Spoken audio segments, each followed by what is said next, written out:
Hi everyone, I'm Amanda, a 29-year-old marketing executive living in Chicago. Trust me, the wedding drama is just the beginning of my family's theatrics. You're just like your mother, always needing to do things your own way. Grandma Eleanor snapped, her words laced with her signature disapproval.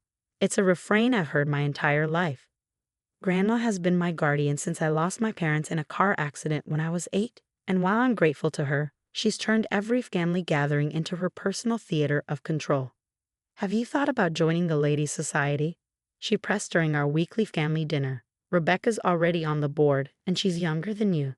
I'm focused on my career right now, Grandma, I replied, keeping my tone even. Career? She scoffed. In my day, family came first. Your cousin Rebecca understands that. Perfect Rebecca, sitting smugly across the table, offered a polite smile. The society's hosting a charity gala next month. You should come, Amanda. Maybe bring Marcus. Marcus, my fiancé, gave my hand a reassuring squeeze under the table. We'd only announced our engagement last month, and already Grandma was trying to orchestrate every detail. Speaking of details, Aunt Patricia, Grandma's ever-loyal shadow, piped up. Have you set a date yet? The country club books up quickly, and Eleanor's been a member for 40 years. Actually, I started. We're thinking of having it at the modern downtown. Grandma's teacup clattered against its saucer. The modern? She repeated, aghast. No granddaughter of mine is getting married in some trendy venue. We've had every family wedding at the club since 1952. Uncle David peeked up from his newspaper, the only voice of reason. Eleanor, maybe let them. David, stay out of this. Grandma snapped before turning back to me. Amanda, dear, you know your mother would have wanted. Don't, I cut her off sharply. Don't bring Mom into this. You don't know what she would have wanted. Grandma's eyes narrowed. I raised you after she died. I think I know what's best for this family. Your mother respected tradition, unlike you. Rebecca, ever the golden child, leaned forward. Grandma's right. The club is beautiful in spring. Remember my debutante ball?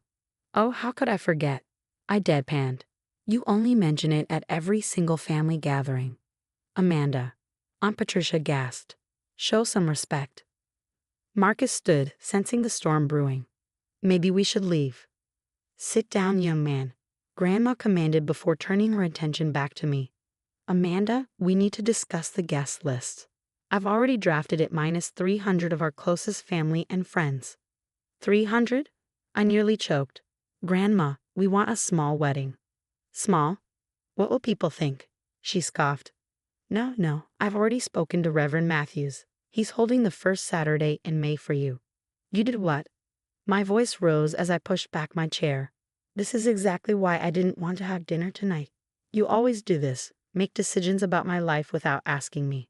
I'm trying to give you the wedding you deserve, she said, her tone icy. No, I said firmly. You're trying to control everything, just like always. Marcus, let's go. In the car, Marcus held my trembling hands. You okay? He asked softly. No, I whispered, swallowing back tears. But I will be. I'm done letting her control me. The next morning, I received an email from the bridal shop. My appointment had been modified to include a vintage fitting.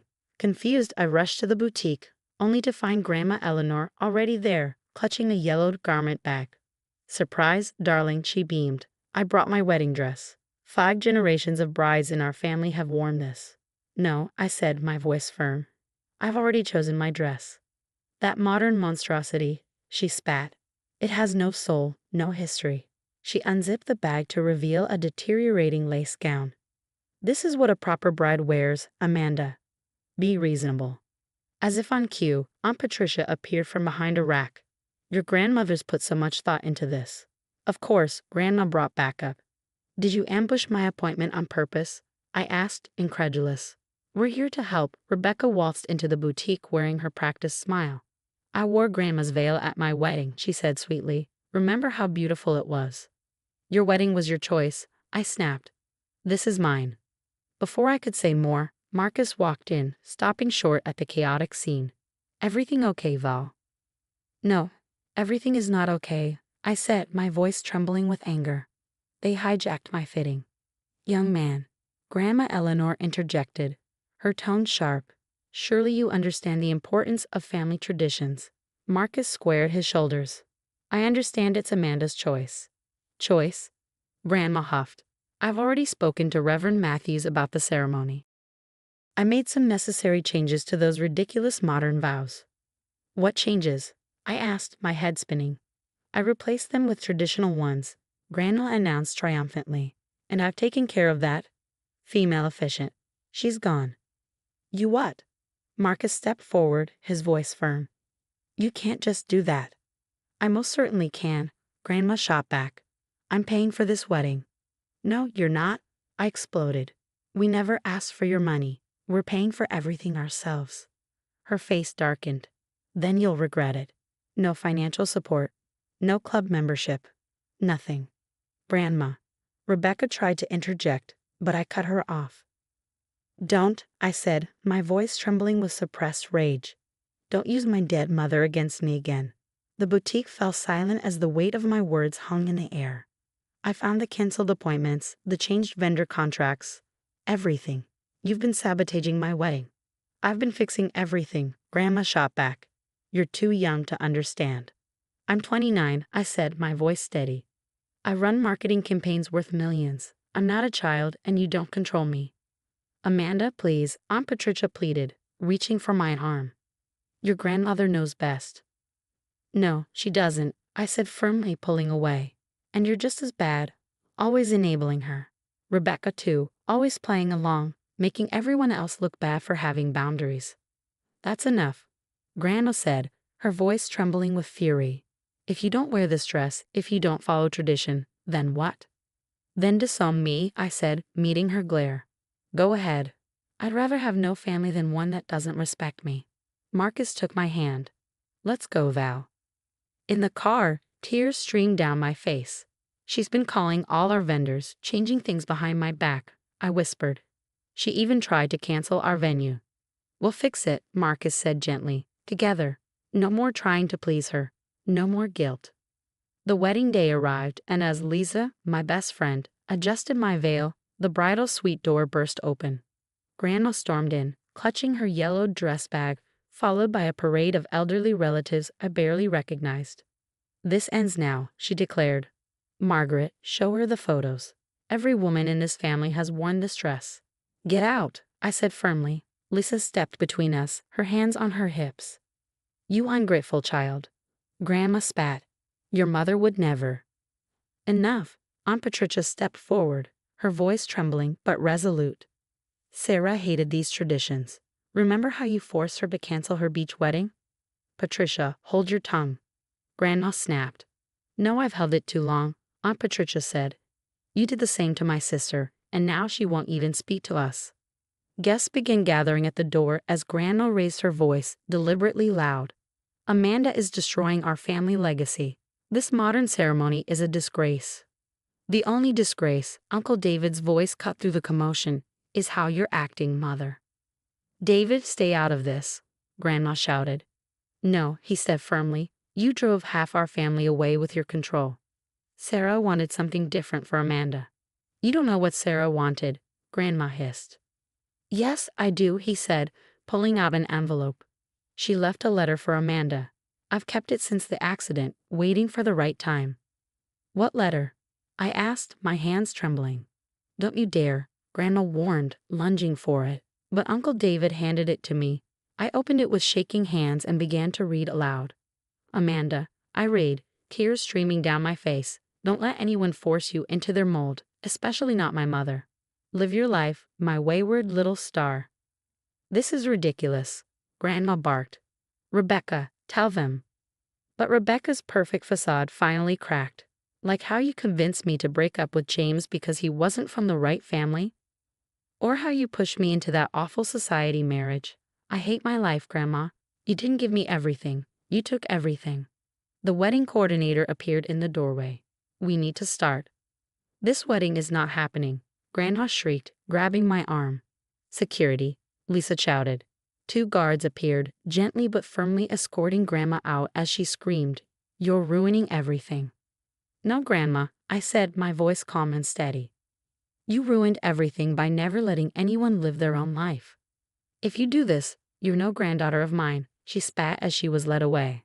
"I haven't been for a long time," I whispered. Uncle David hugged me. "Your mom would be so proud." The ceremony was perfect, exactly as Marcus and I had planned.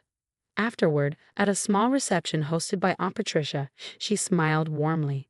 "Amanda, Sarah's coming next week. My daughter is finally speaking to me again." "That's wonderful." "How long has it been?" 10 years. Aunt Patricia sighed, her voice tinged with regret. "All because I let your grandmother convince me Sarah's lifestyle was inappropriate." "She's a successful artist in New York now," Uncle David added. "Mother's not taking it well. The church committee asked her to step down after Mrs. Peterson revealed how she blackmailed her daughter out of art school." "Did you hear about Rebecca?" Aunt Patricia leaned in, a conspiratorial smile on her face. "She ran off with her old boyfriend James, left a note for her society husband and everything." "Good for her," I said, smiling at the memory of James from high school. "They're in California," Aunt Patricia continued. "She's finally pursuing her dance career. Says she feels alive for the first time in years." The doorbell rang, cutting through the conversation. Marcus answered, returning moments later with a tense expression. "Val, it's your grandmother's friend, Mrs. Harrison." "Mrs. Harrison." I raised an eyebrow as the older woman hesitated in the doorway, wringing her hands. "Amanda, dear," she began, her voice trembling. "The Ladies' Society held a vote. Eleanor's membership, we had to terminate it. After what came out about her threatening the rector's wife." "I'm not getting involved," I said firmly, folding my arms. "She's all alone now," Mrs. Harrison continued, almost pleading. "The Bridge Club, the Garden Society, everyone's heard the stories. Maybe if you spoke to her." "No," my voice was resolute. "She made her choices." After she left, Marcus wrapped his arms around me. "You okay?" "Actually, yes," I replied, surprising myself with the truth. "The family's healing without our control. Sarah and Patricia are reconnecting. Rebecca's free. Uncle David's finally speaking up." My phone buzzed with a text from Rebecca. "Starting dance classes tomorrow. James says hi, miss you all." She's still sitting alone in that big house, Aunt Patricia mentioned softly, refusing to acknowledge any wrongdoing. "That's her choice," I said simply, "just like this is ours." Uncle David raised his glass, his smile warm. "To Amanda and Marcus, for showing us it's never too late to break free." "To freedom," everyone echoed, their voices bright with hope. Outside, autumn leaves swirled past the window, painting a world in shades of gold and crimson. Somewhere across town, I knew Grandma Eleanor sat alone in her formal dining room, surrounded by traditions but no family. Her bridge club meetings canceled, her social calendar empty, her control finally gone. But here, in my home filled with love and laughter, I was exactly where I wanted to be. No guilt, no manipulation, no toxic traditions, just family, the way it should be. Marcus squeezed my hand, and I smiled. Sometimes the best family isn't the one you're born into. It's the one you choose to build. What would you do if you discovered that your most cherished family member was manipulating multiple lives behind the scenes? Would you stay silent to keep the peace, or would you be the one to break the cycle of generational trauma, even if it meant losing your support system? Share your thoughts in the comments below. Have you ever had to choose between family traditions and your own happiness? How did it turn out? If you enjoyed Amanda's journey of breaking free from toxic control and creating a healthier family dynamic, don't forget to like this video and subscribe for more real stories of empowerment and resilience.